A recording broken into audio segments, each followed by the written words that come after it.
Selamat datang di Sufi Quantum, channel tasawuf ilmiah. Pemirsa pemerhati tasawuf ilmiah eksakta, saya mencoba membuat rumusan permasalahan terkait kedudukan kolbu dalam kesadaran. Ada banyak pertanyaan besar, antara lain yang pertama, jika otak hanya penerima dan penerjemah informasi, lalu di manakah pusat integrasi makna kesadaran? Karena kita tahu kesadaran bukanlah peristiwa tunggal. Kemudian yang kedua, bagaimana informasi dari dimensi ruhani dapat berinteraksi dengan sistem biologis manusia? Jelas tidak mungkin otak sebagai entitas materi bisa bersambung dengan entitas ruhani yang berbeda secara dimensional. Kemudian yang ketiga, jika akal, naluri, ruh, dan tubuh memiliki bahasa masing-masing, apa yang menjadi ruang pertemuan di antara semuanya? Ini saya kira perlu jembatan dimensional. Pertanyaan berikutnya, apakah kolbu hanya sebatas istilah moral atau memiliki kedudukan struktural dalam arsitektur kesadaran manusia?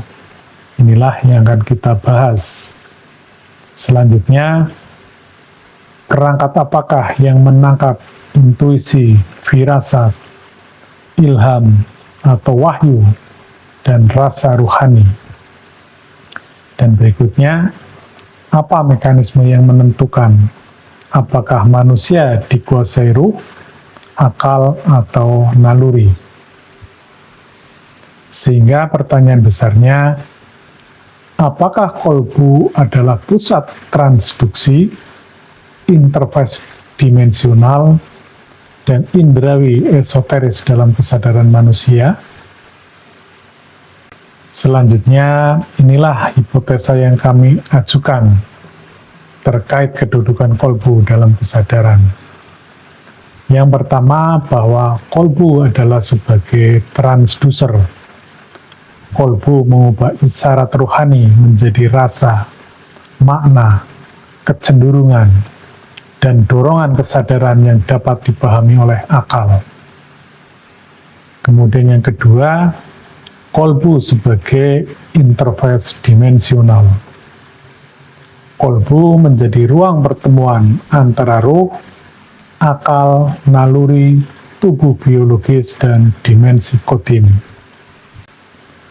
Kemudian yang ketiga, kolbu berfungsi sebagai indrawi esoteris, yakni kolbu menangkap intuisi, firasat, ilham, wahyu, rasa ruhani, dan kualitas batin yang tidak tertangkap panca indera fisik.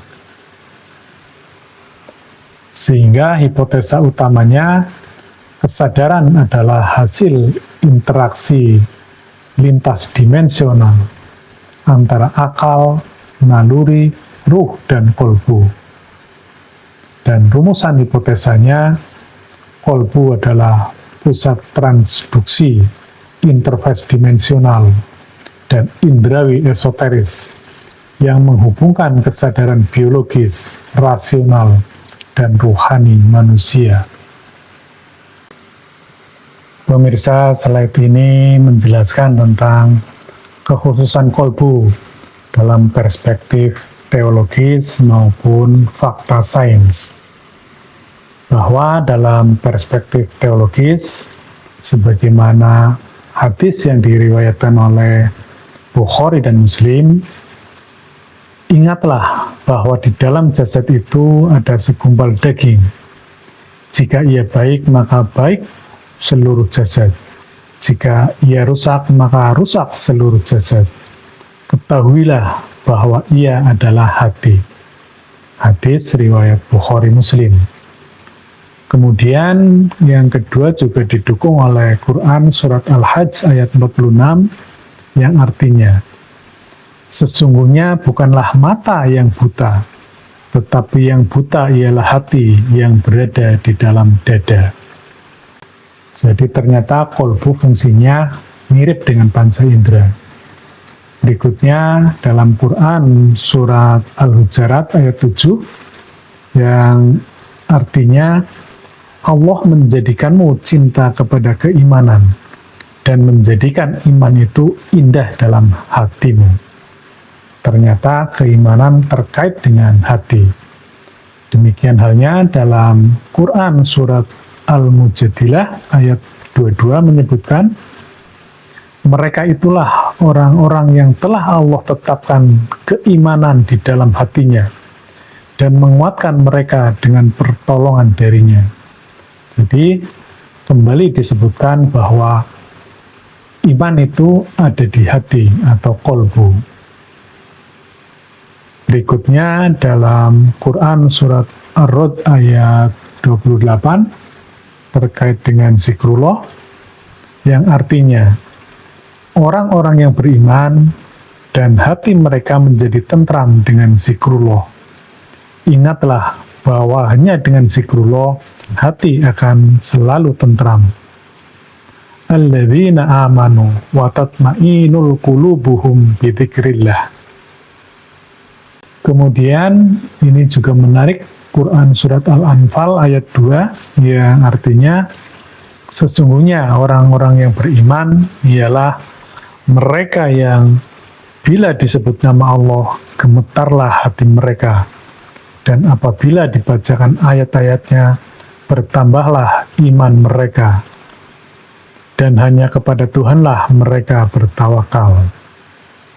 Jadi sangat erat sekali kolbu ini berhubungan dengan dimensi rohani, dimensi alam qadim.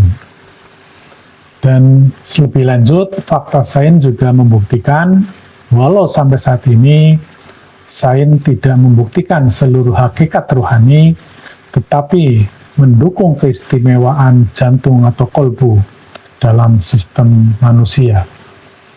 Yang pertama, dari perspektif neurokardiologi, jantung memiliki intrinsic cardiac nervous system atau ICNS.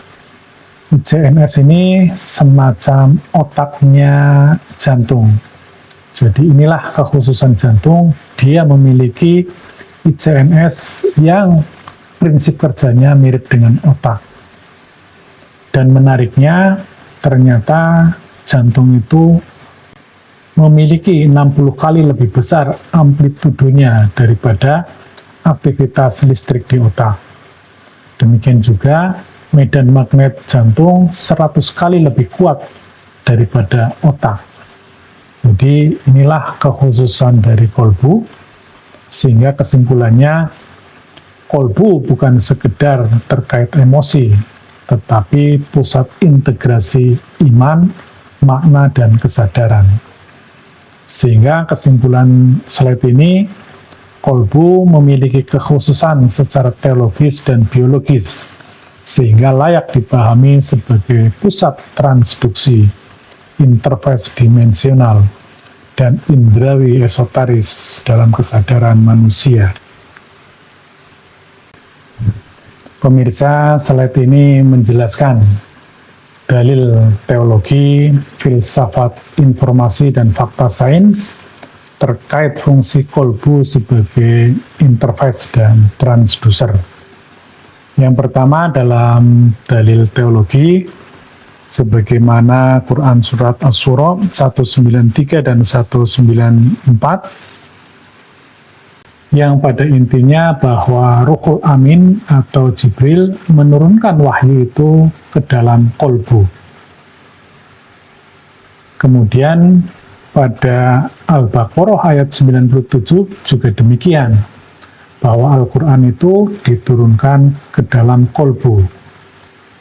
Dan selanjutnya dalam Quran surat Al-Hajj ayat 46 yang artinya, tidaklah mereka berjalan di bumi, sehingga hati mereka dapat memahami, atau telinga mereka dapat mendengar. Sesungguhnya bukanlah mata itu yang buta, tetapi yang buta ialah yang berada dalam dada. Jadi ternyata kolbu ini mirip dengan panca indera, namun sifatnya indrawi esoteris. Demikian halnya dalam Quran surat An-Najm ayat 3 dan 4, bahwa wahyu bukan berasal dari hawa nafsu manusia.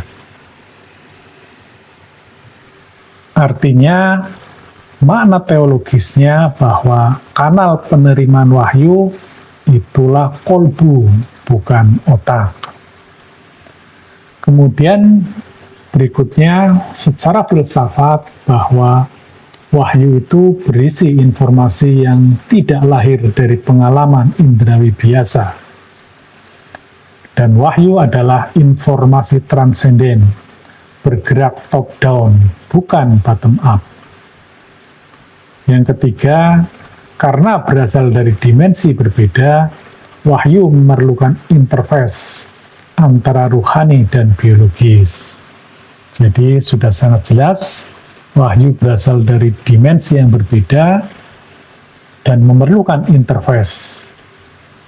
Dan sudah kita buktikan tidak mungkin ini dilakukan oleh otak. Selanjutnya, fakta sains sudah kami sampaikan di slide sebelumnya, bahwa pada intinya kolbu atau jantung itu mempunyai ICNS atau semacam otaknya jantung. Selanjutnya, ini adalah gambaran tentang turunnya wahyu dari dimensi alam maha qadim, yaitu Allah Subhanahu wa Ta'ala, yang sifatnya laisa kamitslihi syai'un, kemudian turun ke dimensi ruh atau dimensi qadim. Di sini dibawa oleh Ruhul Amin, yakni Jibril, dan diterima oleh kolbu. Oleh karenanya, di sini kolbu berfungsi sebagai interface, jembatan antara dimensi dunia dengan dimensi qadim, sekaligus sebagai transducer atau penterjemah antara bahasa cahaya, bahasa rohani menjadi bahasa yang bisa dipahami oleh otak, oleh akal, dan bisa diucapkan oleh lisan. Sehingga kesimpulannya bahwa kolbu sebagai interface, yakni menjembatani dimensi qadim dan dimensi biologis. Sebagai transducer, mengubah makna cahaya rohani menjadi makna yang dapat dipahami akal. Sebagai pusat integrasi, menyambungkan ruh, akal, otak, dan tindakan. Dan kesimpulan akhirnya, wahyu bukan produk otak. Kolbu adalah interface dimensional dan transducer rohani yang menerima cahaya wahyu, menerjemahkannya menjadi makna, dan menyalurkannya ke akal, otak, dan perbuatan manusia.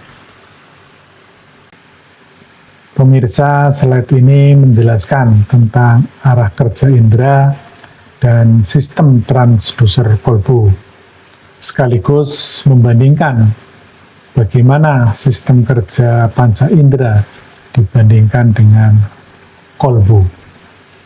Bahwa panca indera itu bekerja berdasarkan rangsangan fisik dari luar, yakni indera fisik menangkap cahaya, suara, tekanan, dan rangsangan dari luar. Kemudian sinyal listrik dibawa ke otak untuk diterjemahkan oleh akal dan naluri. Berbeda dengan sistem kerja indrawi, maka jantung sebagai indrawi esoteris menangkap sesuatu dari dimensi yang lebih tinggi, yakni metafisika ultra.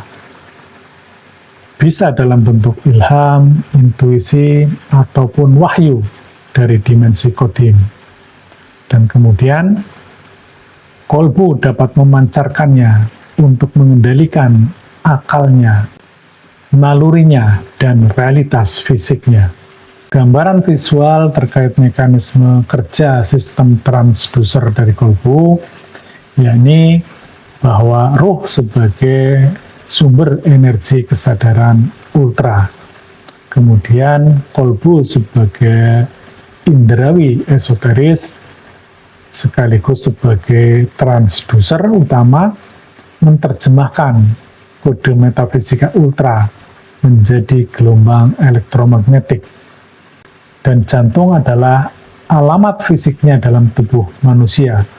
Dia adalah neurokardiologi yang memancarkan medan elektromagnetik besar tubuh, baik ke dalam akalnya, yaitu ke otak atau neokorteks, dalam kesadaran sadar, dan menjadikan akal tenang, jernih, dan tunduk pada kebijaksanaan ruhani.